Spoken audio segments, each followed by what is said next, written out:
అమెరికాలో మనోళ్లతో పాటుగా ప్రపంచ దేశాలకి ఉద్యోగ ఉపాధి అవకాశాలు ఎందుకు వచ్చినాయి?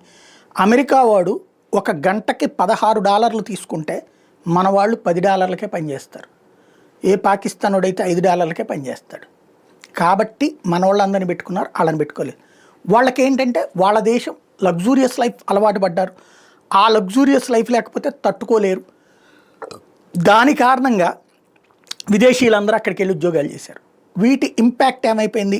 అమెరికా వాళ్ళకి మేపుతో కూర్చోవాల్సి వస్తుంది. అంటే అక్కడ వాళ్ళకి తిండి ఉచితంగా ఏర్పాటు చేయాల్సి వస్తుంది. వాటి ఇంపాక్ట్ పరిస్థితి ఏంటి అంటే $30 ట్రిలియన్ జీడిపి ఉంటే $39 ట్రిలియన్ అప్పు ఉంది. ఇప్పుడు ఇంకొక $1.2 ట్రిలియన్ గత 2 నెలల్లో అప్పు అయింది. అంటే దాదాపు $40 ట్రిలియన్ అప్పు ఉంది. ఇప్పుడు ఇదివరకు ఎట్లా బతికింది అమెరికా ఇంతకాలం పాటు? Dollar based economy. ఆయిల్ కోసం అప్పట్లో డాలర్లను బేస్ చేసుకుని బిగిన్ అయితే అది అమెరికాని అగ్రస్థానంలో నిలబెట్టింది. మిగతా దేశాలకి అత్యంత దూరంగా తీసుకెళ్ళి ఆడు డాలర్లు ముద్రించి పంపించేస్తూ ఉంటాడు. మన దగ్గర బంగారాల బదులు డాలర్లను రిజర్వులుగా ఉంచుకోవడం, డాలర్ అనేది గొప్పగా భావించడం వల్ల అమెరికా బాగుపడిపోయింది. ఇప్పుడు వివిధ దేశాలు తమ రూపాయల్లో వ్యాపారాలు చేస్తున్నాయి. అట్లాగే డాలర్ల రిజర్వ్స్ను వదిలేసి బంగారం రిజర్వ్స్లు పెట్టుకోవడం ప్రారంభించినాయి. ఇది అమెరికాకి శరాఘాతంగా మారుతోంది.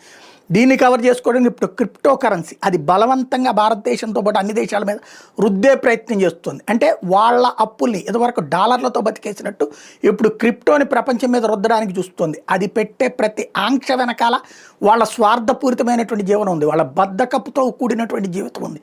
వాళ్ళకి సంబంధించినటువంటి స్వార్థం ఉంది. కాబట్టి జాగ్రత్తగా ఆలోచించుకుని వెళ్లాల్సి ఉంది.